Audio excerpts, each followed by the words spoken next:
I remember reading an essay for review where the applicant was passionately talking about a cause that was controversial. At the end of the second paragraph, the applicant went on to criticize a business person, a public figure who happened to have close associations with the business goal.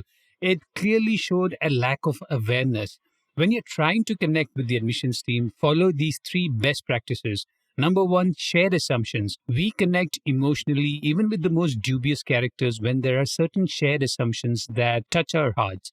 The best example from fiction is the series Breaking Bad, where a retired chemistry teacher is selling meth. But because he's suffering from cancer and is also the only breadwinner, it touches a chord.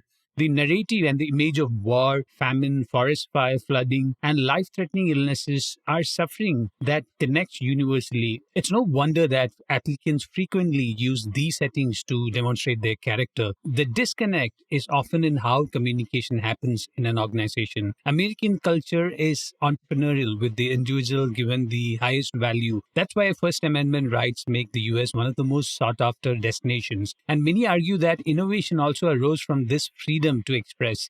This is not the case in the rest of the world. So, when an applicant from a society that respects top down hierarchy shares their challenges, it often does not register with the admissions team. The admissions team will wonder whether the applicant can thrive in a different organizational structure where there is more autonomy. You have to offer the right context about the organizational structure through recommendation letters or strategically through your essays. For help with strategy, branding, and essay editing, subscribe to FNGMAT's MBA application review service at store.fngmat.com/MBA-application-review.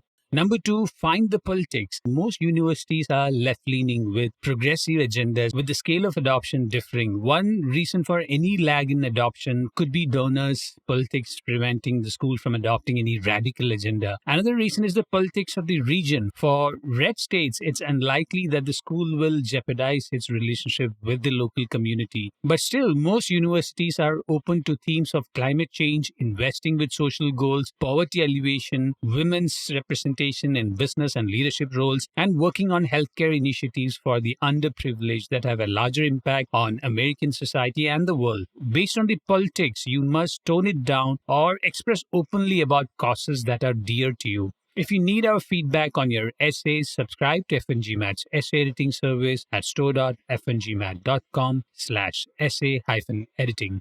Number three, find the culture. The best place to analyze the culture of the school is the recent event space. Schools brand themselves with many traits, but if you analyze and find a common theme from the recent 15 to 20 events, you will see that there are causes that schools prioritize. Another great source to understand the culture is the school alumni. They can share interesting nuances about causes they worked on. If you can get in touch with the current student, you'll get a real-time update on what's happening on the campus. Meet student ambassadors, but if you need much more honest feedback, network on your own. Once you learn about current social conversations and themes of the cause that schools care about, you can use one of the themes while shortlisting examples for your essays. This approach of shared assumption and finding the politics and the culture of the school will allow you to tweak the tone of the essay. If you need my help with essay review, start the conversation by reaching out to me, Atul Jose, at store.fngmat.com/contact-fngmat.